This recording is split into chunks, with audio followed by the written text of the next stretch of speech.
How's it going, Blazers? We're going to bring you specifications you can relate to so you can have an educated decision on your purchases. This one is from Mike Emler. So this is his first production knife. So this is the Stonefish. So Mike has been doing a lot of sharpening, a lot of his own custom work. He has a neck knife. He has one of these. He has a smaller one that he made for his daughter.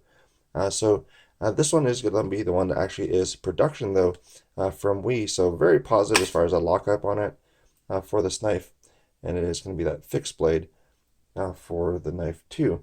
So it comes with all this hardware. So the knife comes with the G10 scales. G10 can come off. Also has the Kydex, and then also the clip for it. So that's all that comes in your box. So those are some of the things that are pretty good with it.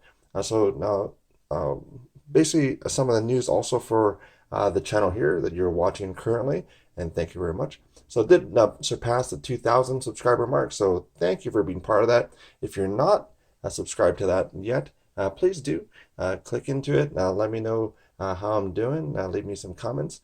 But that's going to be, will be coming up soon, so keep an eye out for that. So this one is going to be in 20 CV, which is M390 roughly. So corrosion resistant side is going to be about 79th percentile, and then the edge retention is about 83rd percentile for it. So not bad for it at all. So when done correctly, we has been doing a pretty decent job of it. It's a little across the board. It's been a little bit up and down for some of that. But hand sizing, so you can see how that's going to be for you in your hand. So that's going to be where there's going to be more of this style here. So you can actually see how that's going to lay for you. So adult women's hand first, and then we're also going to look at the adult male's hand. So this one, as far as weight side, it is going to be quite hefty. So in comparison to what you're going to have for regular folder styles, normally some people have the ideas of basically an ounce per inch. So this one's going to be a little bit different from that. So fixed blade style. So with the sheath, it's going to be coming in at 10.1 ounces. And then you're going to have the knife by itself of 6.5 ounces. And then without the scale, so if you took those off, then it'll bring you down to 4.8 ounces for the knife by itself.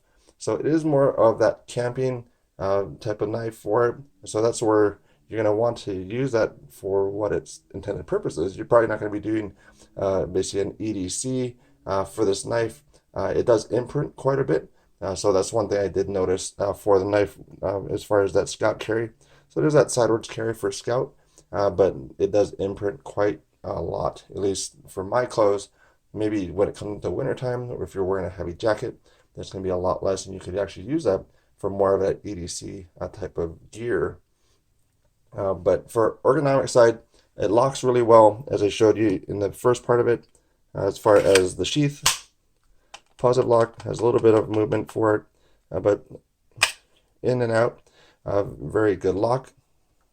And then there is some points that are kind of little hot spots for it. So that's where I would probably, if I had this one, I would knock down these ridges on it. So basically, for the pointer and the middle finger, when grabbing onto it, when you're grabbing onto it, it's a little bit tighter. There is basically these ridges that do dig into my fingers, at least for me.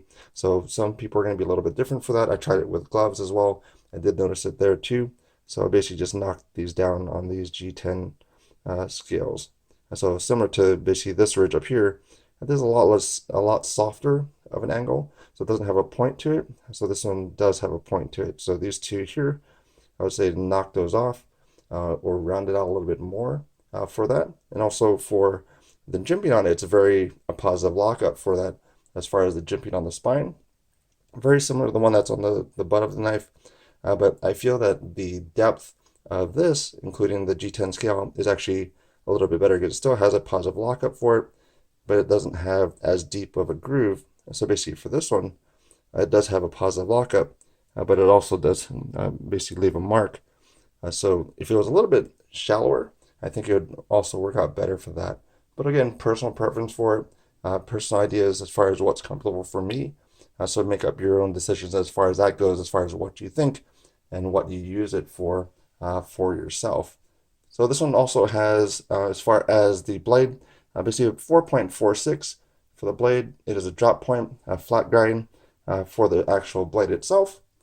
And then this one is also a 4mm spine for it here. It's chamfered all the way down. It does have pretty much somewhat of a 90 on the tip.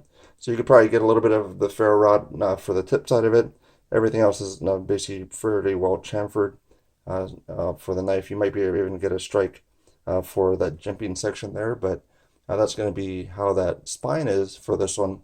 Sharpness side came out to be pretty decent, about 232, which is new high-end cutlery for it. And then also behind edge thickness.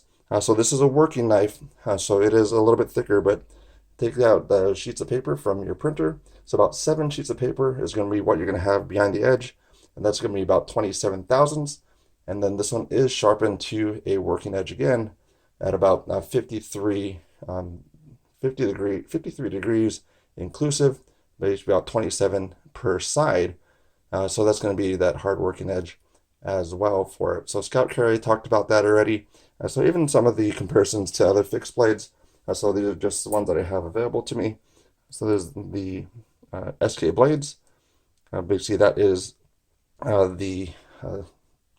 think the 212. Could be wrong on that. Let me know in the comments down below as far as if I got that correct on that. But this one is from SK Blades, an exclusive from them for D2. And then also I have a itty bitty little one. So the Minimalist. That's kind of that comparison there as far as what you're going to look at for that knife. But it also does have a sheath and a little carry for it. But general things for it. So it is a camping knife. So it is more of that field combat type of knife for it. So that's going to be that purpose built for those things. But you could EDC it again if you're going to be having maybe looser clothes, maybe winter clothes for it. So for myself, as far as what I would recommend to borrow, because for me it's going to be one that it's not the top of my list, just for a few of those hotspot things that I found on it. And especially I don't do a lot of outdoors, so I would need to have something that actually I'm actually able to carry on a regular basis. So if I'm going to carry a fixed blade, I like it to be able to be concealed a little bit where it's not really showing a lot. And this one does imprint quite a bit on my clothes. So that is the things on that. That's my thoughts. Let me know in the comments down below as far as what you think, and have a good day, good morning, or good evening, and thank you very much.